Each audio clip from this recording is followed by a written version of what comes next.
Boa noite. O terceiro programa da série especial do Roda Viva, na Festa Literária Internacional de Paraty, apresenta hoje a entrevista de um escritor que tem a vida e a obra centradas num dos piores dramas vividos no mundo atual, o conflito entre árabes e israelenses.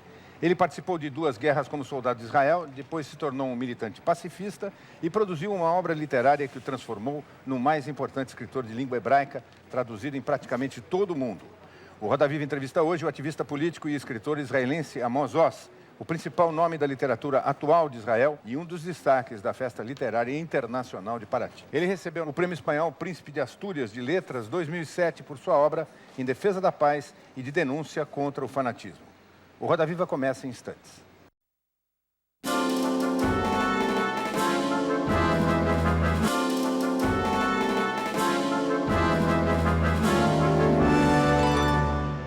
O escritor Amós Oz construiu sua obra literária junto à construção do Estado de Israel. Sua literatura vem ajudando a revelar uma realidade marcada por relações de amor e ódio que varreram a Europa no século XX e que aumentaram o drama do conflito entre Israel e o mundo árabe.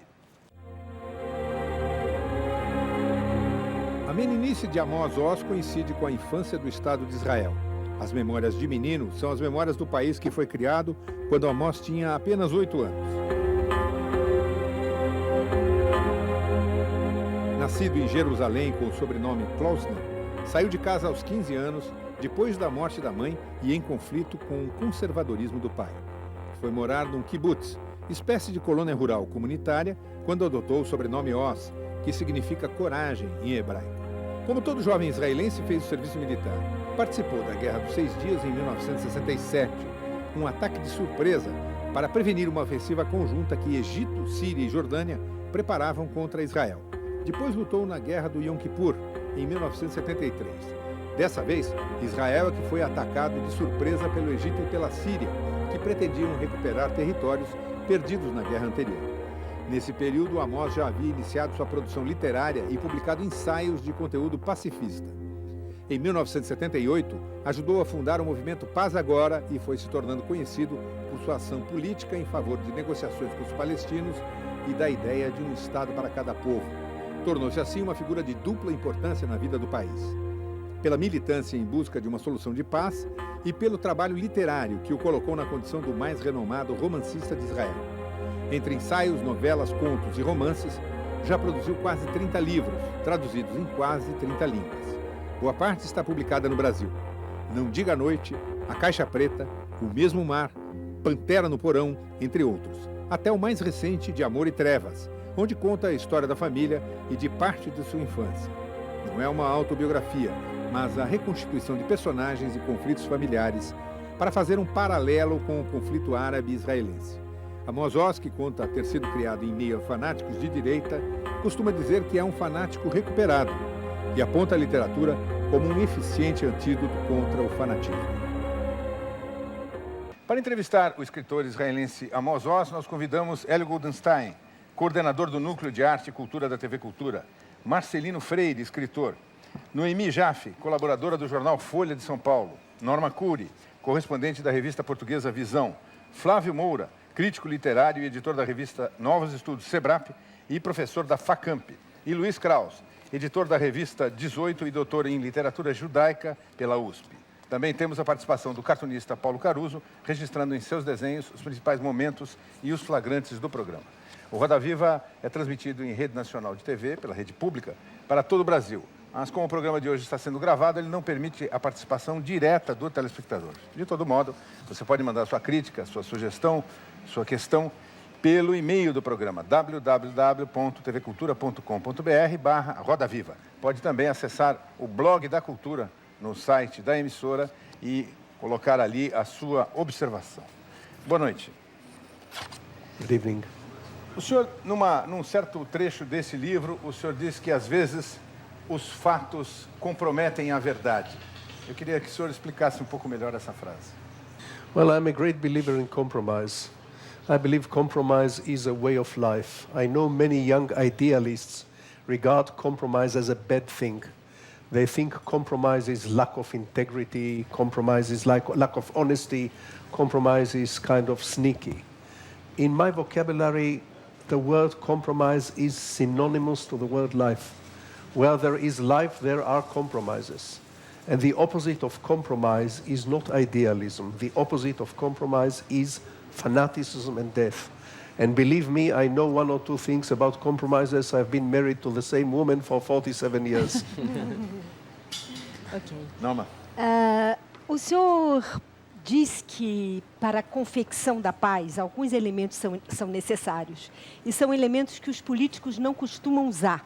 Por exemplo, o senhor já citou os Beatles, There's not just enough love to the ground, o que está faltando no mundo é amor. E outra vez o senhor citou as armas que os escritores usam, a literatura do Chekhov, por exemplo, e o seu bom humor. Bom, então, primeiro, nunca vai se chegar à paz com summits, acordos, apertos de mão, decretos, divisão de território. E de que material estranho é feito a paz? Tão estranho que há 58 anos ninguém sabe o que é paz naquela parte do mundo. Será que ninguém lê Chekhov lá? Só lê em Shakespeare? Acaba tudo em tragédia? Yes. I said many times that the clash between Israeli Jew and Palestinian Arab is a tragedy. It is a clash between right and right. Now, tragedies can be resolved in one of two manners. There is a Shakespeare way of resolving a tragedy. In the end of a tragedy by Shakespeare, the stage is littered with dead bodies, but justice prevails. But there is also the Chekhov manner of resolving a tragedy. In the end of a tragedy by Chekhov, everyone is disappointed, disillusioned, bitter, heartbroken, melancholy, but alive. My colleagues and I, in the peace movement in Israel, were looking for a Chekhovian, not a Shakespearean solution for the problem, which means a sad compromise, not a honeymoon. We are not looking for love. I never believed in the famous slogan, make love, not war. Because the opposite of war is not love. The opposite of war is peace. It doesn't necessarily take love between the enemies to make peace, to stop shooting and killing and start living like neighbors. All we need is peace, not necessarily love. So vis-à-vis the Palestinians, my slogan is, make peace, not love. Como o senhor, como é ser minoria dentro da sua própria pátria? Para o senhor que vive lá antes dela ser pátria. Como é ser minoria dentro do seu país? Well, you are asking me how it is to be a minority inside my country. I don't know any other feeling. I've never been a majority. I can't make the comparison. I've always been the minority. But you may be interested to know that I grew up in a very right-wing and militant and extremist family, which at that time, when I was a child, they were the minority. The right wing were the minority. I moved to the left wing in time to remain a minority when the left wing became a minority. So I've always been a minority. I don't know how it is to be a majority. No livro de Amor e Trevas, o senhor disse que seu sonho, quando era menino, era se tornar um kibutz, um frequentador do kibutz, um habitante do kibutz, bronzeado, bonito, corajoso. Até por causa disso, o senhor mudou o seu nome para Coragem. Isso. O senhor acha que atingiu esse objetivo? Conseguiu se tornar um homem bronzeado e corajoso? Ou ainda tem alguma coisa do menino pálido e doente dentro do senhor?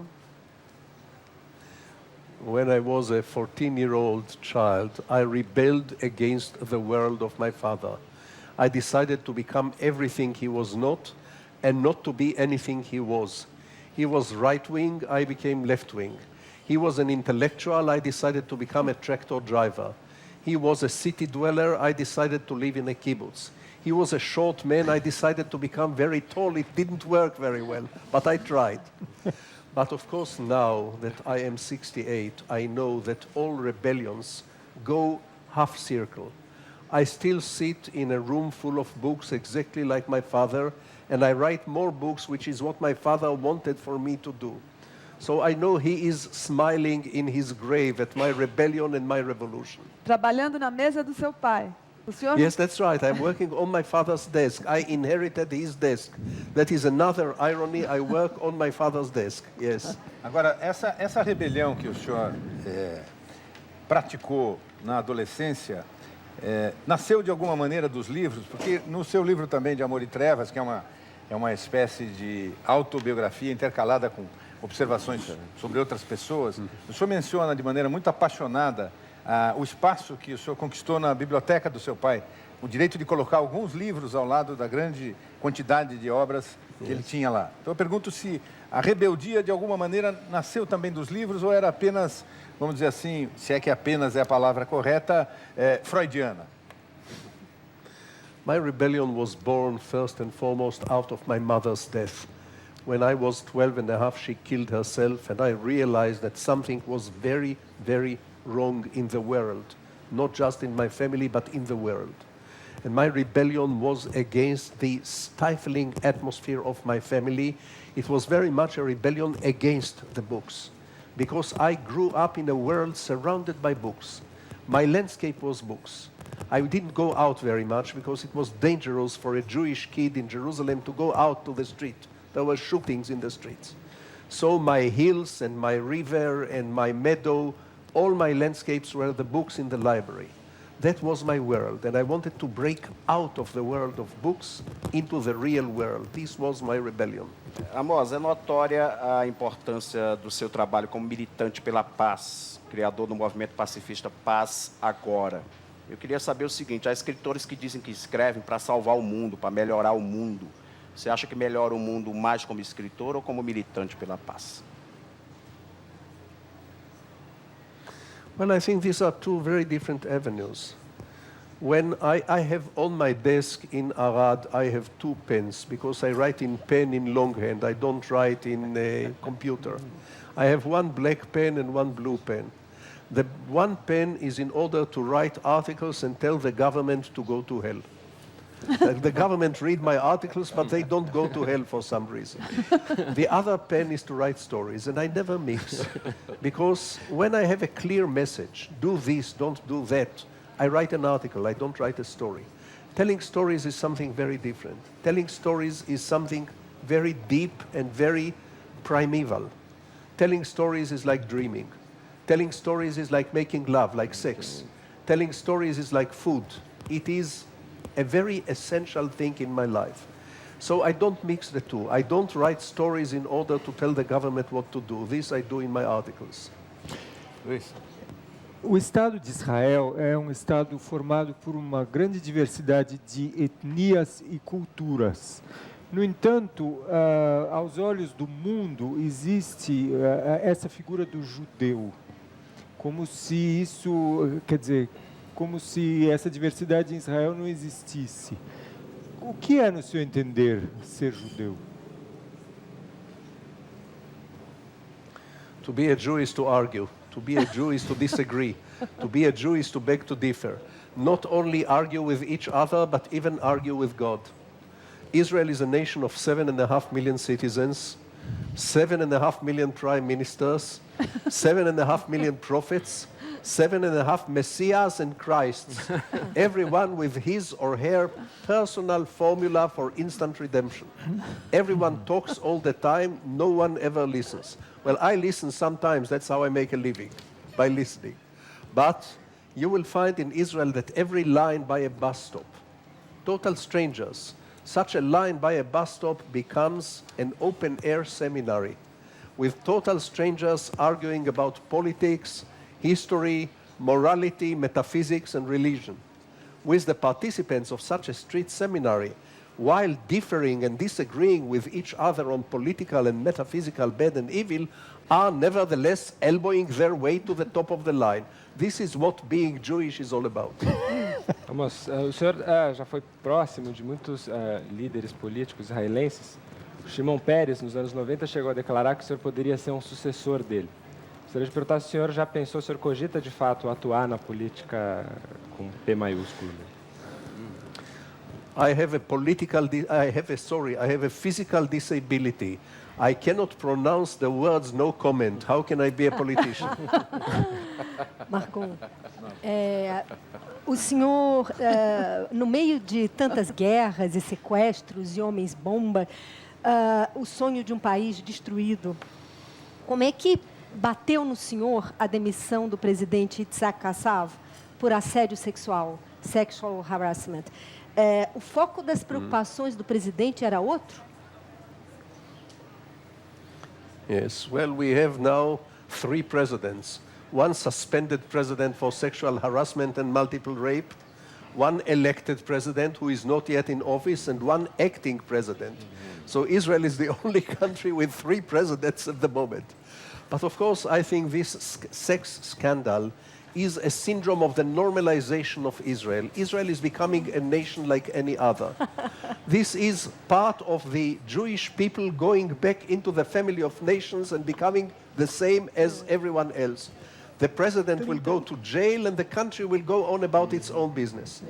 Como é que o senhor imagina que se reproduz essa, digamos, essa filosofia, essa cultura de guerra, de conflito que existe no Oriente Médio?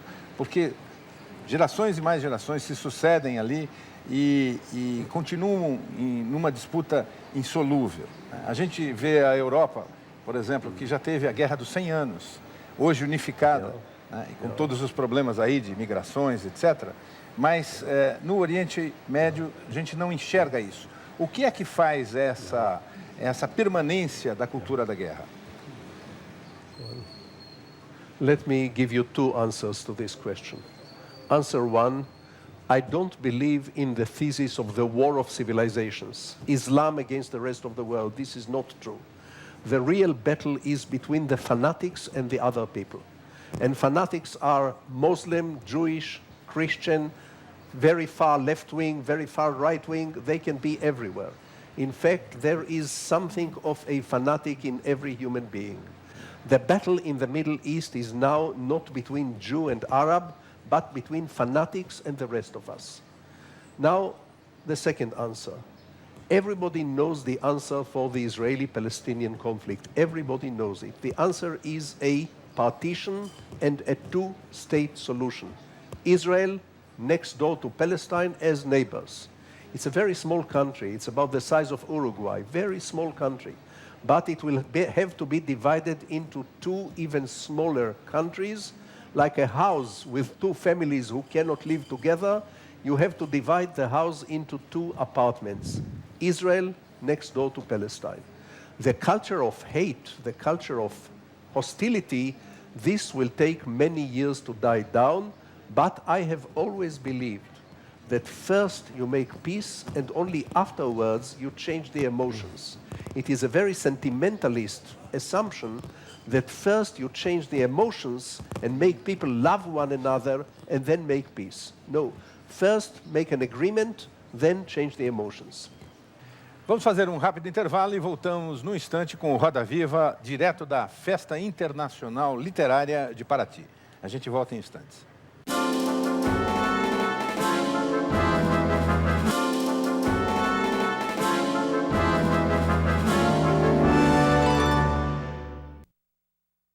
O Roda Viva entrevista hoje, no 3º programa da série especial Flip 2007, o escritor israelense Amós Oz. Como o programa está sendo gravado, ele não permite a participação do telespectador. Eu queria perguntar para o senhor o seguinte: no seu livro de Amor e Trevas, o senhor menciona que tudo que o senhor escreve, ao final das contas, é autobiográfico. E também menciona, num outro trecho, que o senhor é uma espécie de radar ou de ímã que captura histórias e se apropria das histórias dos outros.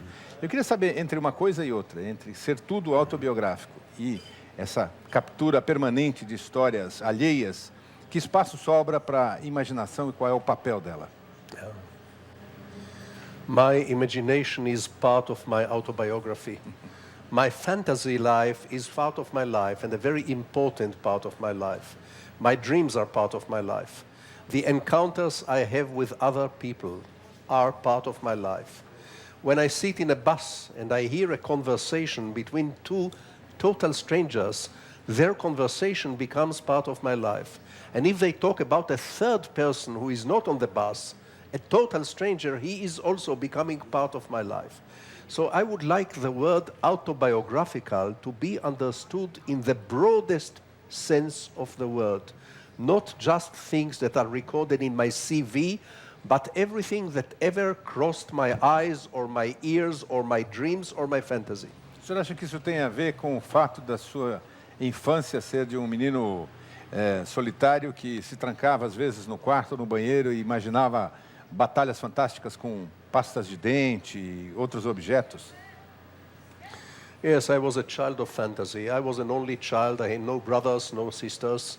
And as I told you, I was secluded in the house most of my childhood, not in the street, not in the field, not in the park.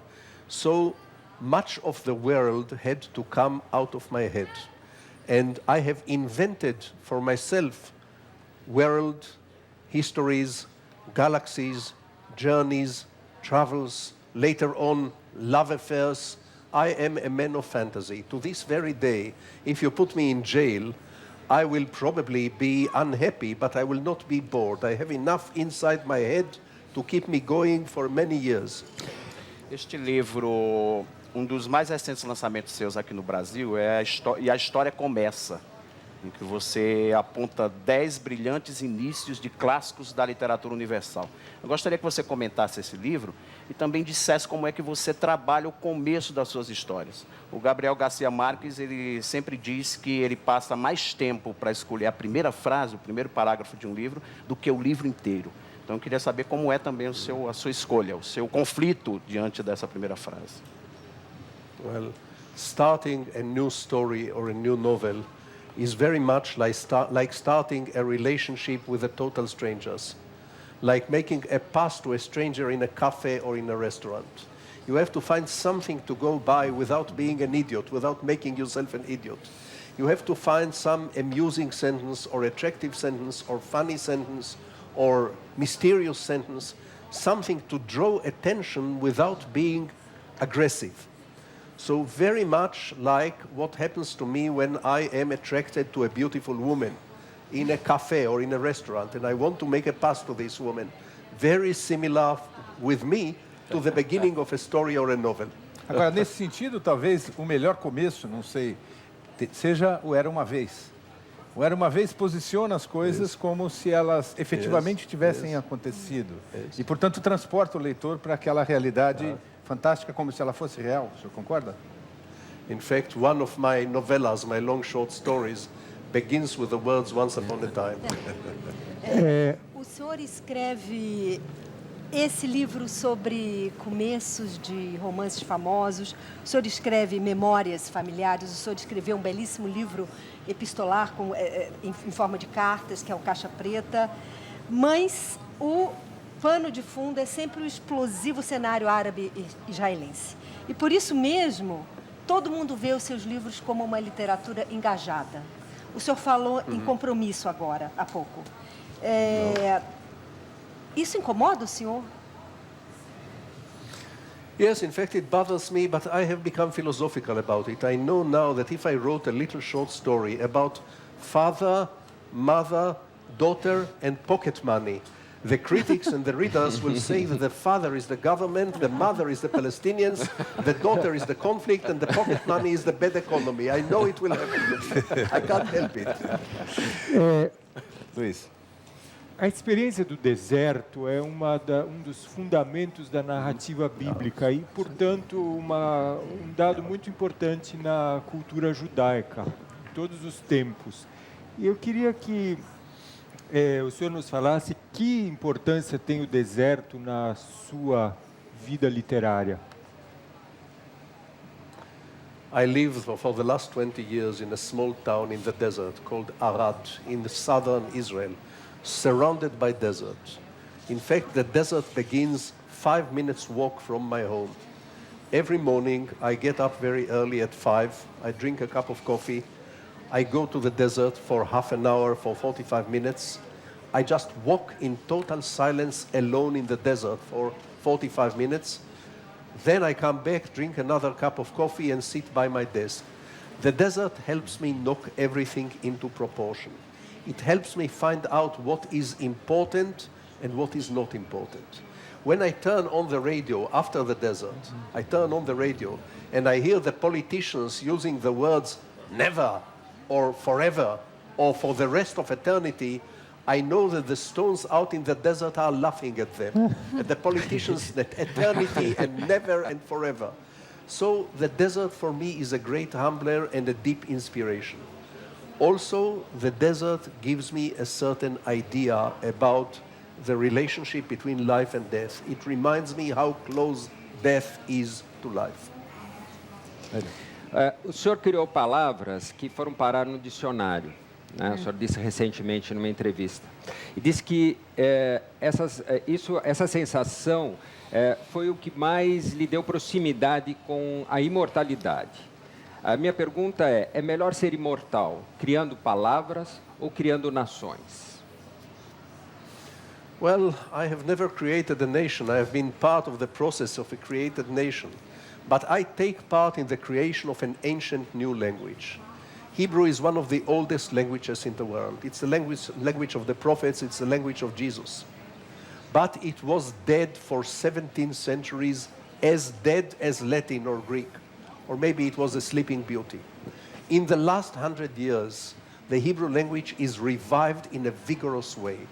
And I am proud and happy and elated to take part in this revival of the language by inventing new words and new forms, but also by recycling ancient words and forms and literary and grammatical forms.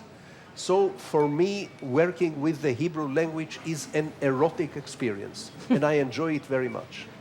E a riqueza do hebraico atual da língua hebraica significou necessariamente a morte do Yiddish? Well, not necessarily. Yiddish is still alive among the very Orthodox and the ultra-Orthodox Jews. It's still alive in Israel, it's still alive in New York, it's still alive in Belgium and in other parts of the world. But of course it is a diminishing world, not because the revival of Hebrew, but because of Hitler. Yiddish was killed by Hitler. Noemi. No seu livro E a História Começa, o senhor fala de vários narradores cujos começos não são exatamente confiáveis, que eles dão a impressão de que eles vão falar sobre uma coisa, mas depois de certo tempo a gente percebe que eles estavam falando de outra. O senhor é um narrador confiável? Dá para confiar nos seus começos? I want the reader to trust himself, not to trust me. I said earlier that beginning a story, starting a story is like starting a relationship. If a man, a total stranger, approaches you in a cafe and says to you that you are the most beautiful woman in the world, don't trust him. Trust yourself. Trust your instincts. Maybe he's a very nice man. Maybe he's worth developing a relationship, but trust yourself. Don't trust him. Flávio. Queria retornar um pouco à pergunta do Luís. Gostaria de perguntar qual é o papel das narrativas bíblicas como influência literária para o senhor. Well, the prime biblical narrative is a narrative about man's loneliness facing God. In the Jewish tradition, there is no one between man and God. There is no pope. The Jews never had a pope, nor could there be a Jewish pope. If anyone ever calls himself the Pope of the Jews, everybody would be slapping this Pope on the back, saying, "Hi, Pope, you don't know me and I don't know you, but my grandfather and your uncle used to do business back together in Minsk or in Casablanca. Therefore, Mr. Pope, be quiet for 5 minutes and let me tell you once and for all, what is it that God really wants of us?" This position of the individual vis-a-vis God without anyone in between is the prime biblical experience. In my books, very often, the individual, the protagonist or the narrator is facing the elements: death, love, loneliness, desolation, longing, alone, himself and the elements. This is very biblical in my own work. O senhor menciona no seu livro também, De Amor e Trevas, a sua primeira memória. E é um texto muito interessante sobre um pequeno sapato que o senhor ganhou quando criança e essa recordação é muito vívida para quem lê, eu imagino, porque para o senhor mais ainda, porque assim experimentou. Então eu queria saber isso também, quer dizer, que papel tem a memória e como é que foi possível construir esse livro, que não é um livro autobiográfico exatamente. Ele vai e vem, digamos, no tempo e, ao mesmo tempo, apresenta dezenas de personagens que, aparentemente, reais, parentes, amigos, colegas, e como se fossem personagens de literatura. A tal maneira que, em certo momento, eu não sabia se eu estava lendo efetivamente algo autobiográfico ou uma construção da sua imaginação. E eu pergunto o que a memória tem nisso, como é que o senhor trabalha a memória? A Tale of Love and Darkness is a novel. It's an autobiographical novel, but the stress is on the word novel. And being a novel, it's a combination of memory and fantasy. But as I told you earlier, fantasy is also part of the memory. Mm-hmm. And sometimes in my mind, and I'm sure in your mind, there is no clear line between the memory of the fantasy and the memory of the actual facts. So if I had to go to a police station with this book, and they will tell us exactly what really happened and what is your invention, I would not be able to give the answer. Mm-hmm. Because over the years, many things that I remember are really remembered fantasies or remembered hallucinations. For example, when I write about what happened in bed between my grandfather and my grandmother 50 years before I was born, I wasn't there, and there were no video machines in those times, and I couldn't ask my grandfather about what went on in bed between him and my grandmother. I'll get slapped on the face. So I had one reliable source for this scene, my own genes. I said to my genes, my dear old genes, tell me what grandfather and grandmother did in bed together 50 years before I was born. And my genes, being their genes, they gave me a very detailed picture, more detailed than I wrote in the book. Você tem um começo aqui, começo de um dos seus livros. Escrevo porque pessoas que amei já morreram. Você continua escrevendo por esse motivo? Yes, this is the beginning of a novel called My Michael, which is a confession of a young woman, written in the first person. I have first to defend myself and say that I wrote My Michael when I was 24, and I thought I knew all about women. So I had the nerve to write a whole novel from a woman's point of view. Today, I will not dare to do such a thing, write a whole novel from a woman's point of view. But at 24, I thought I knew everything. Now to answer your question. Yes, the dead are very important to me. Not just to me. I am sure the dead are also important to you and to you and to you and to everybody. And in fact, very often we invite the dead to our homes. We say to the dead, please sit down, have a cup of coffee, let us talk. And we should do this. It's a good thing to do, to invite the dead to our home, not to live with us. I don't want to live with the dead. After the coffee and the conversation, I say to the dead, now go away. Come again next month, come again in 2 months, but come for coffee from time to time. This is my relationship with the dead. I invite the dead for coffee and conversation. I want to introduce to the dead my wife and children. They didn't know my wife and children. I want to introduce. I want to have coffee together. I want to have a conversation. And then back to your graves. O que significou para o senhor e para a sua geração de escritores trazer à tona temas que a geração anterior deixou de lado e considerou até um tabu, como os judeus da diáspora, os árabes, o Holocausto? It was liberation. In fact, for my generation, there was a sense of literary liberation because we could break many taboos of previous generations. But let me make one correction. The giants of the previous generations, they broke the taboos as well. We were not the first ones. My colleagues and I were not the first ones to break the taboos. The giants of the former generations, writers such as Agnon and Yizhar, they broke every taboo and wrote about everything. But with my generation, it became common. Everyone could afford to write about everything very freely and sometimes in very sacrilegious terms. Uma vez o senhor disse que o Arafat não era o Ho Chi Minh e que o senhor não era a Jane Fonda. E, na verdade, nenhum dos três era o que era. Eu quero saber hoje o que são o Abbas, o presidente da autoridade palestina, o que é a Jane Fonda e o que é o senhor. Well, first of all, I am no Jane Fonda. Look at me. I am simply no Jane Fonda. I can't help it. I'm sorry. It would be nice to be Jane Fonda, but I am not. Now, I think Mahmoud Abbas is the pragmatic leader of the more pragmatic Palestinians. I think he is a business partner for peace. And I think it will be a waste for the Israeli government not to do business with Mahmoud Abbas. This is not to say that I adore him or worship him. I never adored Mr. Arafat. I thought Mr. Arafat was a miserable leader for the Palestinians, very unfortunate leader for the Palestinians, but we also had many unfortunate leaders of our own. So there were unfortunate leaders on both sides for many years. Now is an interesting moment because Israel has a pragmatic government and the Fatah in the West Bank also has a pragmatic government.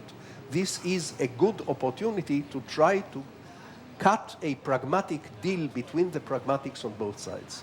Nós vamos fazer mais um rápido intervalo e voltamos daqui a instantes com o Roda Viva, apresentando a entrevista com o escritor israelense Amós Oz, na série especial sobre a Festa Internacional Literária de Paraty. A gente volta já já.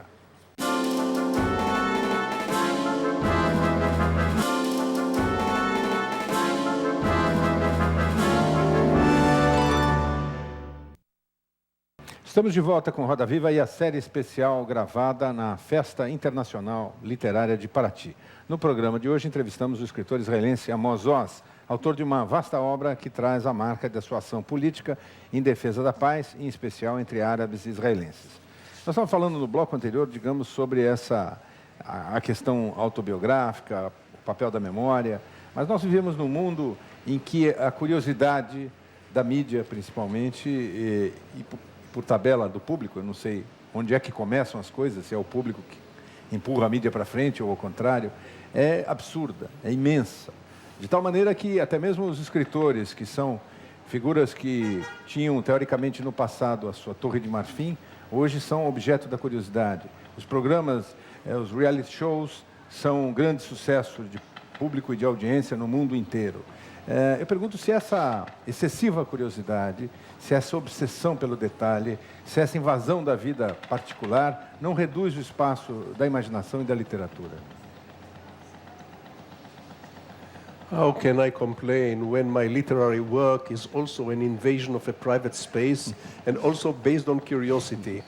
There is a certain mysterious relationship between literature and gossip. Gossip is the vulgar relative of literature. They are cousins. They don't say hello to each other in the street, but they are cousins, gossip and literature. So I don't complain about the curiosity. I think it's a human quality. In fact, I believe curiosity is a good quality. I think curiosity is very important morally. It has a moral value. If we are curious about another person, we are likely not to become fanatics. If we are curious to understand the life of another person, we can imagine the life of this other person. And imagining the life of others is a moral imperative in my view. Of course, the difference between literature and gossip is that gossip always comes out with trivial findings and trivial conclusions, whereas good literature sometimes come out with fresh conclusions and fresh ideas. But the curiosity is common. The curiosity is common, and thank God for the curiosity. I like curious people, and I am a curious person myself. Helio. O senhor se define como um batedor de histórias, batedor de carteira de histórias, né? No seu livro Amor e Trevas. A sua imaginação de escritor poderia ter chegado próxima a uma situação como essa, onde no conflito palestino-israelense nós temos hoje não um território, mas dois territórios palestinos, dirigidos por entidades completamente diferentes, porém palestinas. A imaginação do escritor poderia ter chegado a isso? O batedor de história de carteira chegaria a isso em algum momento? You are asking me about the competition between imagination and reality. Yeah. God is better than me in this game. He can invent more than I can imagine. But this separation between Gaza and the West Bank is not necessarily a disaster, because the West Bank, with the leadership of Mahmoud Abbas and Al-Fatah, is now more pragmatic and more ready to make peace. As for Gaza, it will probably remain an open wound for a while. Right now, even as we talk, Israel is providing Gaza with electricity, water, food, medicine, and fuel for free, while Gaza is providing Israel with bombs and shells also for free. Jesus Christ would have been proud of us for giving our enemies food and fuel and medicines and the gasoline and everything. But in the long run, the majority in Gaza will eventually overthrow this fanatic regime, because this fanatic Hamas regime is a disaster for Gaza, and therefore it will not last forever. Agora, eles não foram eleitos, eles não subiram pelo voto popular, Hamas. Let's not forget that only 32% of the Palestinian electorate voted for Hamas. 68% voted against Hamas. It's only a result of a very complicated electional system that Hamas got the majority of the seats in the Palestinian parliament. But they have never been the majority among the Palestinian population. O senhor mencionou aqui no programa mesmo várias vezes a palavra Deus. E também disse que a relação judaica primária é do homem em confronto com Deus. Qual é a sua relação com Deus? O que o senhor está achando do que ele está fazendo? Well, this, of course, is a very, very private, intimate question, but I'll give you one thing. Mas se a literatura é tão próxima da fofoca, então... One of the characters in a minor story that I wrote many years ago sits in a cafe in Jerusalem with an old man, and he starts a conversation with the old man, and he discovers that the old man is God himself. You know, in Jerusalem this happens from time to time. So he asks the old man, what is the true religion? Is it Judaism? Is it Christianity? Is it Islam? Which kind of Christianity? And God says, I'll tell you the truth, my son, I am not religious, I am not even interested in religion. This is my answer for you. O senhor... Desculpa. Recentemente, o senhor recebeu o prêmio Astúrias na Espanha e também há 1 ou 2 anos um prêmio literário muito importante na Alemanha. Eu queria que o senhor nos contasse como é para o senhor receber um prêmio literário na Alemanha. Each time I get a literary prize anywhere, it's a strange experience because they are giving me a prize for something I will do anyway. I will do the same thing even if they gave me a penalty, not a prize. It's as if somebody is giving me a prize for inhaling air, for breathing air, as if I can stop breathing. In Germany, it's particularly delicate because between the Jewish people and Germany, there is a dark history which will stay there forever. So for me to receive the Goethe Prize in Germany was an ambivalent experience. I have no ambivalence at all about this Asturias Prize in Spain. I have only joy and gratitude. Mas isso coloca uma outra questão, que é o fato da tradução.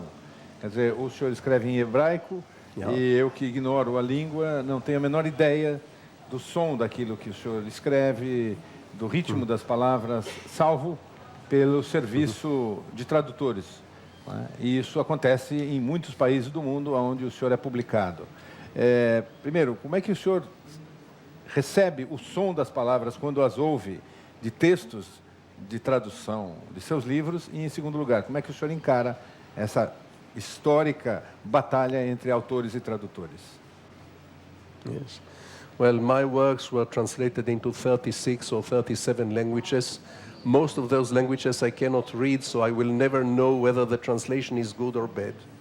But I regard a literary translation equivalent to playing a violin concerto on the piano. You can play a violin concerto on the piano successfully on one strict condition. Never try to force the piano to produce the sounds of the violin. It will be grotesque. It's a different musical instrument. So I have been saying to all my translators, including people who translate me into Korean or Chinese, I say to them, for God's sake, be unfaithful in order to be loyal. This is the only way to translate a literary work. O senhor falou pro Hélio que Israel dá eletricidade e comida de graça para Gaza e recebe de graça também bombas e ataques. Mas o mundo continua antissemita, e cada vez mais. Eu queria saber se o problema não são os amigos que vocês têm, porque o país que é o maior amigo de Israel é os Estados Unidos. E a política do Bush não é admirada, acredito que em nenhuma parte do mundo mais. Não está na hora de mudar de amigos? Well, Israel would be glad to change friends. It's very difficult for Israel to find friends because most countries prefer to be friends with the Arab world. The Arab world and the Muslim world is huge. Israel is very tiny. Most people, when they have a free choice, they prefer the friendship of the Arabs and the Muslims to the friendship of Israel. I'm not happy about the friendship between Israel and America, especially under the Bush administration. It's no secret that Bush is not my hero. I think he's not anyone's hero anymore. But Israel has very little choice in choosing its friends. And I know that for many people in the world who have very strong anti-United States emotions, Israel is conceived as Rosemary's baby, the child of the devil, which is very unfortunate for Israel. I am aware of this. O senhor falou uma vez, eu não perdoei minha mãe por ter me abandonado, meu pai por ter deixado que ela se matasse, e a mim por não ter sido um bom menino. Como está o senhor hoje diante desses conflitos?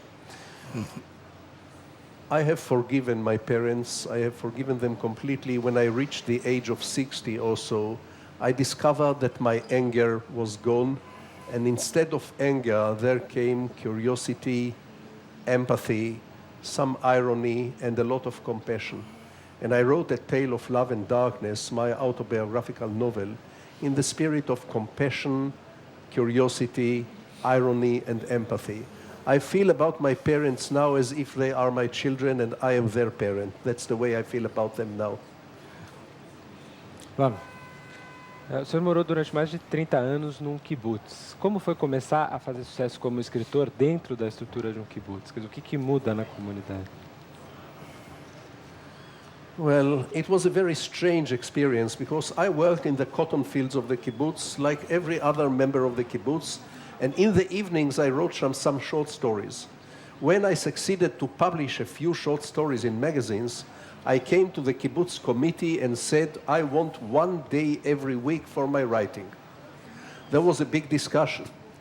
And the committee said, how can we decide who is a real artist and who is not? If everyone is an artist, who will milk the cows?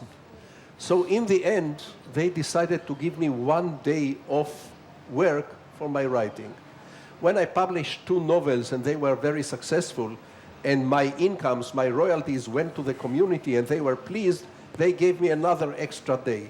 And so there was a creeping annexation for time. But on the whole, my life in the kibbutz has been for me the best university of human nature.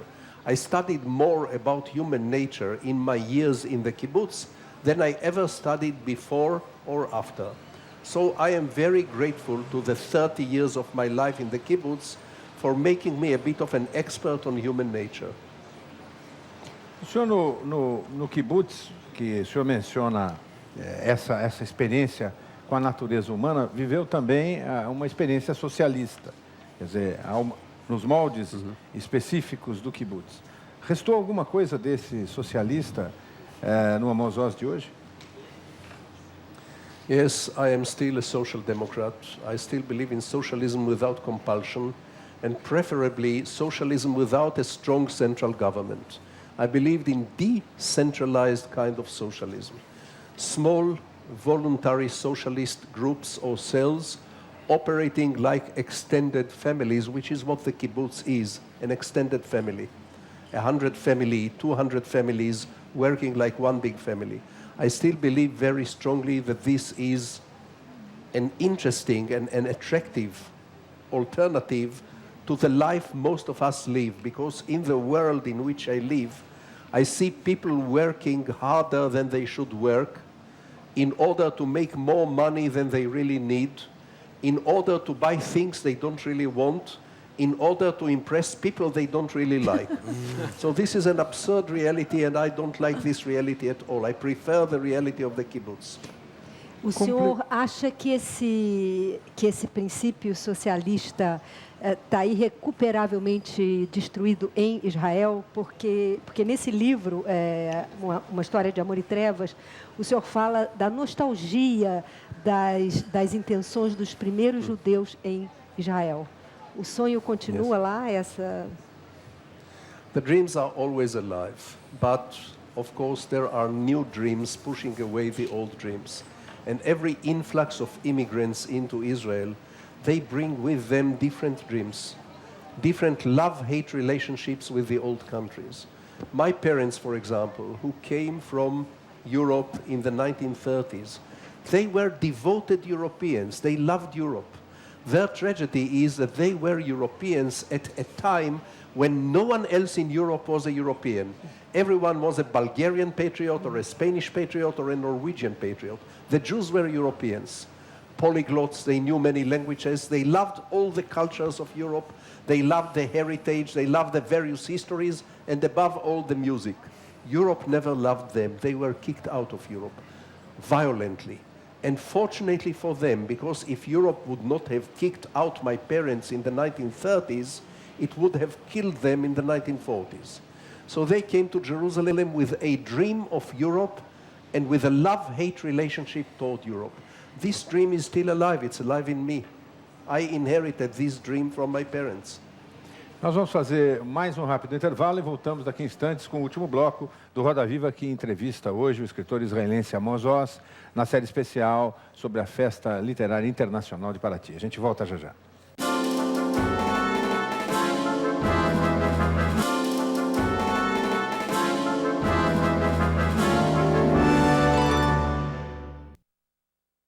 Você acompanha hoje a entrevista do escritor israelense Amós Oz. Ele é um dos entrevistados da série especial que organizamos na Festa Literária Internacional de Paraty 2007. Eu queria começar justamente por essa questão. No mundo de hoje é frequente esse tipo de evento. No Brasil, inclusive, temos vários que trazem escritores para se aproximar do público e vice-versa. E queria saber que tipo de balanço, que tipo de resultado essa aproximação permite para o escritor. Well, let us always remember that literature began as an oral tradition. Long before the invention of writing, the storytellers would sit round the campfire in the evening, surrounded by the tribesmen, and tell stories. And later on in pubs and in inns in Europe and in other places, people will sit in the evening. In the outside there will be storm and wind, and in the inside by the fire somebody will be telling stories.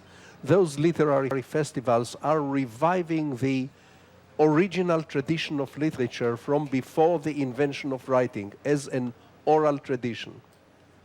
E o senhor acha que, de alguma maneira, o mundo do audiovisual é também uma espécie de extensão da literatura?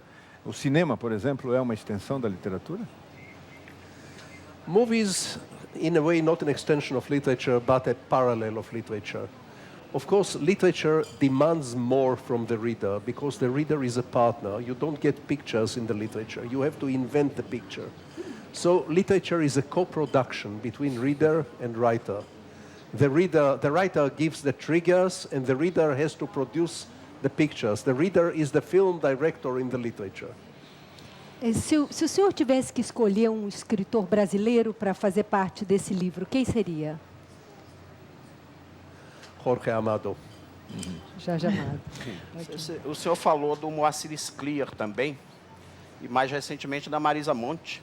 Ficou encantado com a cantora Marisa Monte. By? Marisa Monte, yes, cantora. Yes, oh yes, the singer.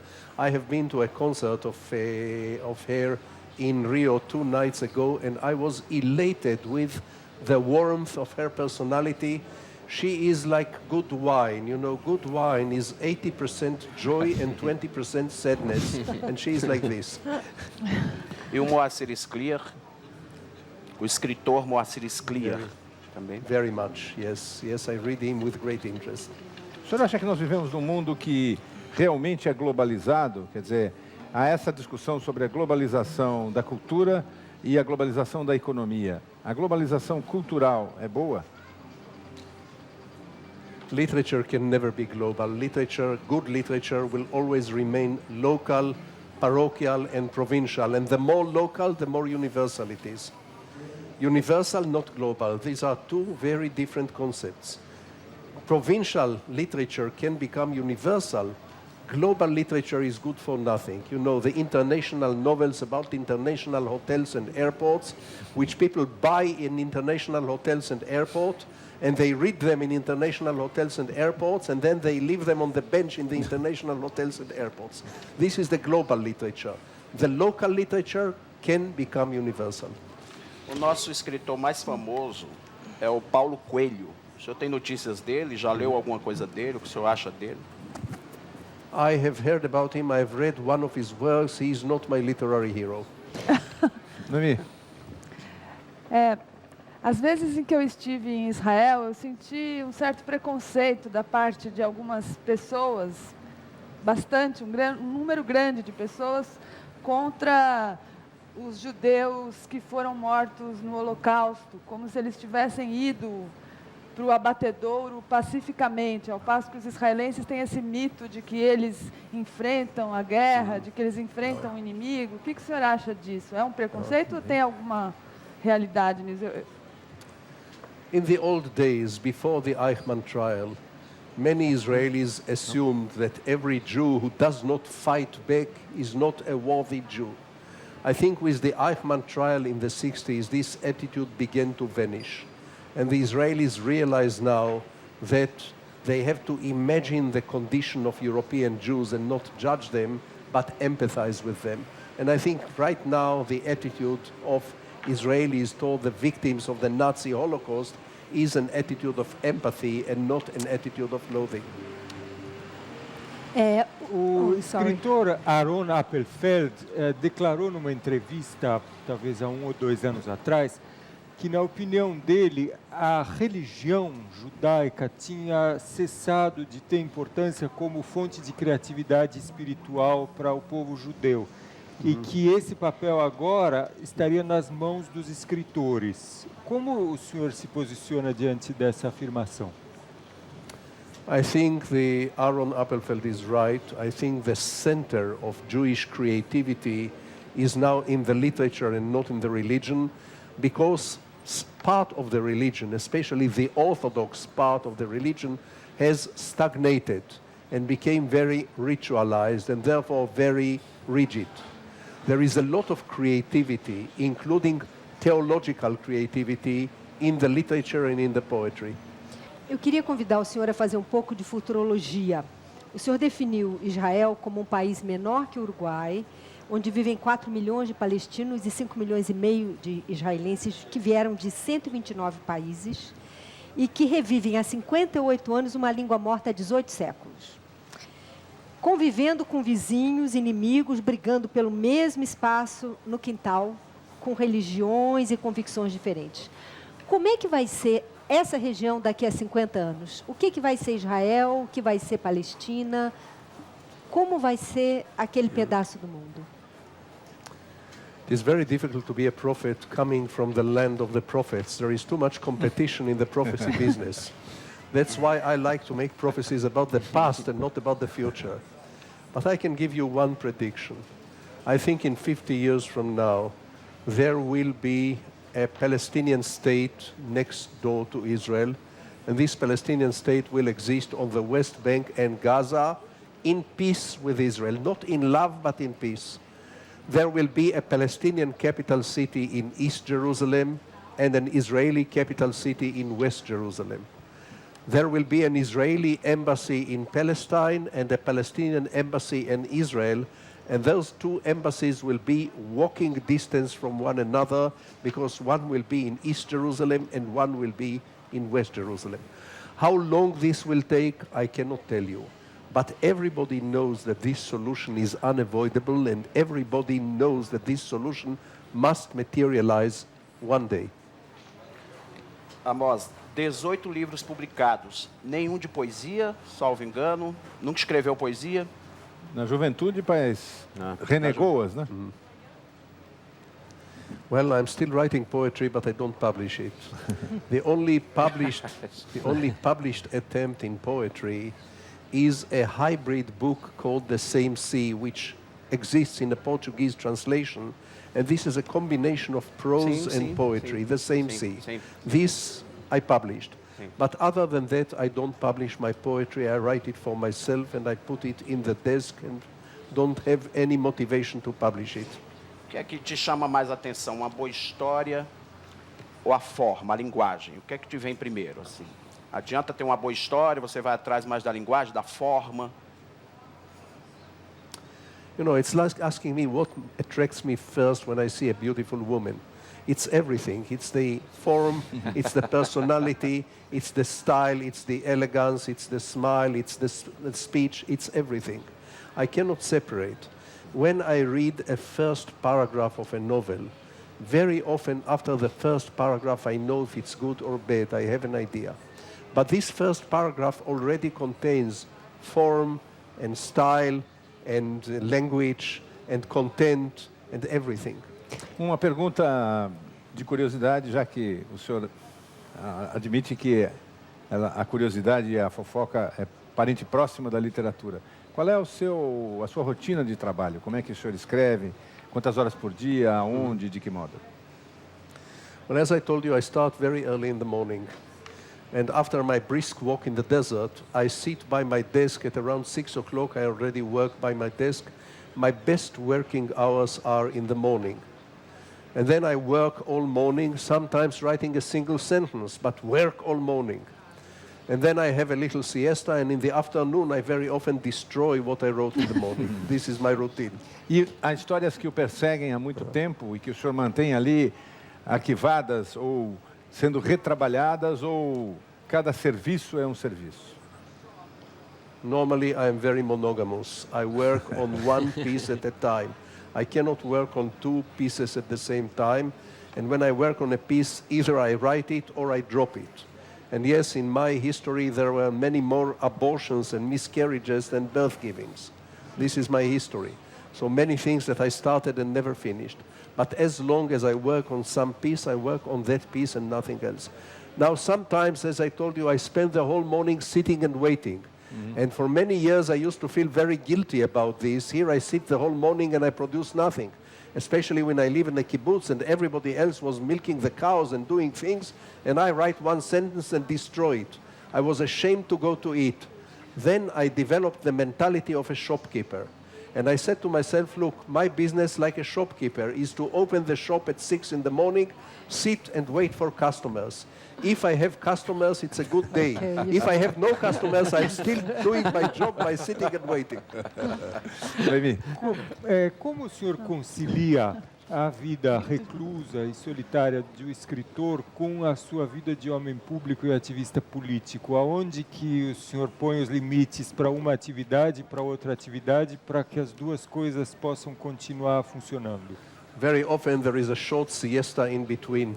In the morning, I live in my study alone, no telephone calls, no connections, no human beings, just me and my characters. In the afternoon and the evening, I sometimes do public work, writing essays or articles, making public speeches, appearing in the evening before audiences. So the siesta divides my life between the private before the siesta and the public after the siesta. Foi mencionado que o senhor tem livros traduzidos em muitos idiomas, mas pouquíssimos foram traduzidos para o árabe. O senhor não gostaria de ter um leitorado maior? Yes, I would love my books to be read by Arabs and in Arabic. Two of my books were published in Arab countries in better times, one in Egypt and one in Jordan. And now A Tale of Love and Darkness is under translation into Arabic. And perhaps I should tell you a little story about this Arabic translation, which is very moving. 2 years ago, an Arab boy was jogging in Jerusalem, a student of 23. He was shot in the head and killed by Arab terrorists who thought that he was Jewish. So they killed him.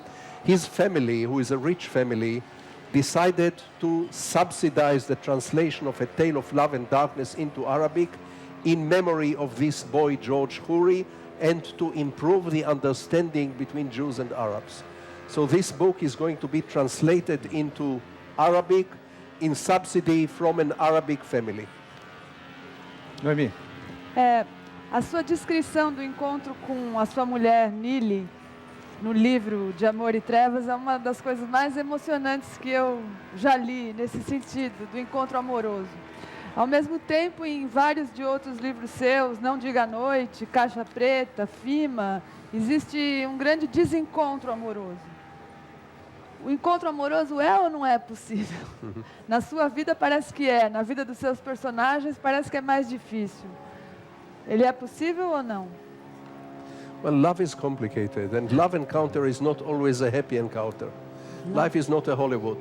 And sometimes love encounters are painful encounters, tragic encounters, angry encounters, frustrating encounters. And so they are in my books, like Black Box, for example, which is a story of an obsessively cruel love. In my own personal life, I've been very fortunate. I married the girl I loved as a young boy, and I still love her. So we have been married for 47 years, and I think my wife nearly deserves a decoration for tolerating me for 47 years. Sr. Ramos, o nosso tempo está acabando. Eu queria fazer uma última pergunta. A pergunta não é minha, a pergunta foi proposta pela Noemi Jaffe, que ao longo da entrevista não a fez, então eu vou fazê-la com todo respeito. Que ela queria saber qual é o seu parentesco com o Mágico de Oz. He was my great uncle. E para que é que serve a literatura? For me, literature is as elementary as food, as dreaming, as sex, as breathing air. I cannot live without it. It's one of the fundamental and essential things in my life. I need it for survival. Muito bem, queria agradecer a sua entrevista. E o Roda Viva vai chegando ao fim e queremos agradecer a presença do escritor israelense Amós Oz e da nossa bancada de entrevistadores. Agradecemos também a sua atenção. Lembrando que o Roda Viva estará de volta na próxima segunda-feira, às 10h40 da noite. Até lá, uma boa noite.